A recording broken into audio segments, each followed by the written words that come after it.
आप मुझे रोकेंगे नहीं? सर ये सब कुछ ठीक नहीं है। तो फिर आप ही बताइए क्या ठीक है? ना मेरा यहाँ रुकना, ना आपका मुझे यहाँ रोकना, कुछ भी तो ठीक नहीं है जान। लेकिन सर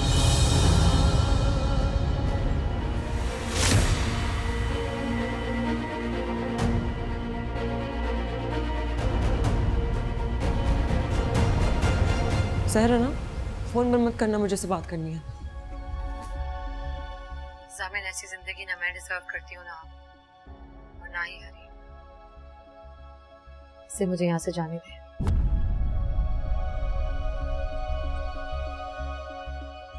आप सुन रहे हैं ना मेरी बात? फिलहाल तो वो खड़ा मेरे सामने मेरी बातें सुन रहा है। यकीनन फोन के उस तरफ तुम भी मेरी बातें सुन रही होगी। कोरियर सर्विस की गलती की वजह से मेरा एक बहुत कीमती पार्सल तुम्हारे एड्रेस पे चला गया था। लेकिन अगर तुम्हारे अंदर कोई मॉरल ऑब्लिगेशन या मॉरल वैल्यूज होती तो तुम चुपचाप मेरा पार्सल मुझे वापस कर देती। लेकिन तुम इसलिए कम ज़रूरत की तरह मेरे पार्सल पर अपना हाथ जमा कर बैठ के वापस कर दो। तुम पागल हो गई हो क्या? हाँ, मैं पागल हो चुकी हूँ, और ये पागलपन मुझे तुमने दिया है।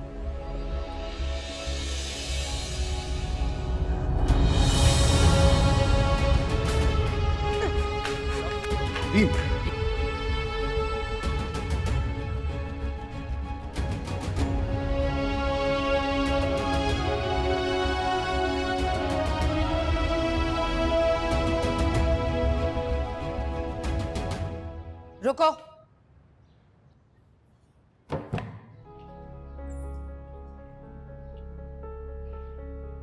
बिलाखिर तुम्हारे कूच का वक्त आ गया।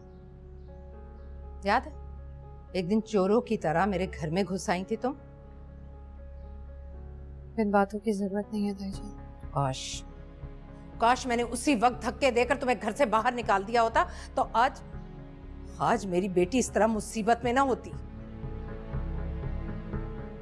हो सके तो आप मुझे माफ कर दीजिए। माफ तो मैंने तुम्हारी माँ को नहीं किया आज तक, तुम्हें क्या माफ करूंगी?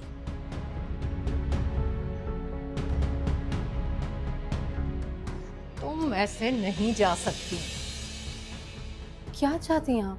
जो जिल्लत और रुसवाई तुम्हें अपने माँ बाप से विरसे में मिली है उसी के साथ जाओगी तुम, ताकि तुम्हें याद रहे कि तुम किस कदर गलीज और जलील माँ बाप की औलाद हो। बस ताईजान, इससे ज्यादा और नहीं। आपको कोई हक नहीं कि मेरे मरे हुए माँ बाप को आप इस तरह मेरे सामने जलील करें। मैं वो सब कुछ कहूंगी जो कहना चाहती हूँ। तुम काबिले नफरत हो अपने माँ बाप की तरह, गलीज हो अपनी माँ की तरह, और बदकिरदार हो अपने बाप की तरह। दफा हो जाओ, निकल जाओ मेरे घर से बाहर। नहीं, ऐसे कैसे? तुम्हें खुद धक्के देकर इस घर से बाहर निकालूंगी। निकलो यहाँ से, निकलो यहाँ से, मैं कह रही हूँ। दफा हो जाओ, दफा। मैट, क्या कर रही हो? ये क्या कर रही हो? You broke my phone! Phone तोड़ दिया तुमने मेरा। तुमने जो मेरा दिल तोड़ा, मेरा एतबार तोड़ा, उसका क्या सामने? तुम कब तक सहर को लेके इसी तरह लड़ती रहोगी मुझसे? जब तक वो मर नहीं जाती।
अस्सलाम वालेकुम अयाज भाई, मुनज़्ज़ा बात कर रही हूँ। आपसे काम था राजदारी का, कर पाएंगे? ठीक है, एक तलाकनामा बनवाना है। अच्छा सुनो, आराम से बैठ के बात कर। बैठो। मेरी बात सुनो। देखो अरीब, ये मसला ऐसे सॉल्व नहीं होगा। ये मसला किसी भी तरह सॉल्व नहीं होगा सामिन। जब तुम जानते थे मुझे भी, मेरी मोहब्बत को भी, और ये भी कि हम दोनों एक दूसरे के लिए बने, तो फिर तुमने उसे हमारे दरमियान क्यों आने दिया? रोका क्यों नहीं उसे? कैसे रोकता यार, वो जानबूझकर नहीं आई। जानबूझ के आई या जैसे भी आई, जब मैं पहले से तुम्हारी जिंदगी में मौजूद थी, तुमने उसे क्यों आने दिया? गॉड सेक यार, एक ही बात बार बार कितनी दफा दोहराओगी तुम? बताया तो है मैंने तुम्हें, बताया नहीं बताया? मैं भी तुम्हें बता चुकी हूँ कि तुम मेरे हो, सिर्फ मेरे।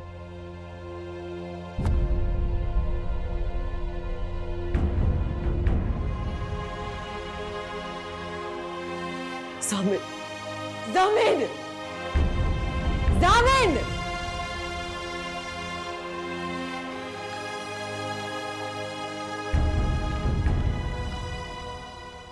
सुनो,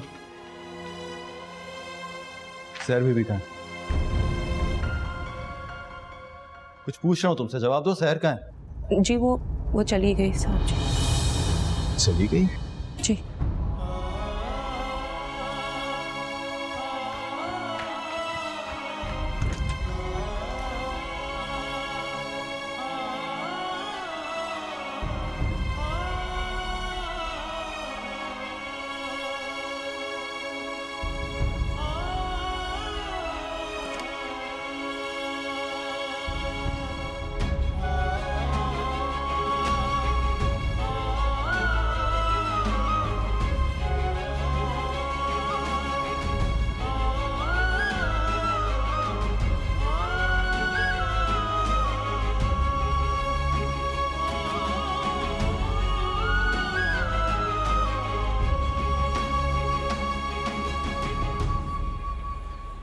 तो माँ बेटे ने हमारे गले में अंगारों का तौक पहना दिया है। भाभी जान, मुझे थोड़ा सा मौका दे दें, मैं सब ठीक कर दूंगी। तुम क्या खाक ठीक करोगी?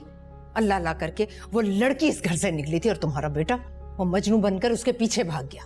खुदा की कसम, ऐसी बात नहीं है भाभी जान। खुदा रसूल की झूठी कस्में खानी बंद करो मुनज़्ज़ा। क्या मैं अंधी हूँ? मुझे नजर नहीं आता कि मेरी और मेरी बेटी की तौहीन है? अच्छा, मैं सामने से जाके अभी बात करती हूँ। ऐसा ही आशिक था उस लड़की का तो उसने मेरी बेटी से शादी क्यों की? भाभी जान, आप मेरी बात सुने, बस थोड़ा सा गुस्सा कम करें। आप मेरी बात गौर से सुने। मेरा एक कज़न है, चचाजाद भाई, वो वकील है, मैंने उसे कागजात बनने के लिए दे दिए हैं। कौन से कागजात? सामिन और सहर की तलाक के।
सहर, तुम?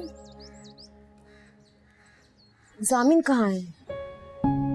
आओ आओ अंदर आओ।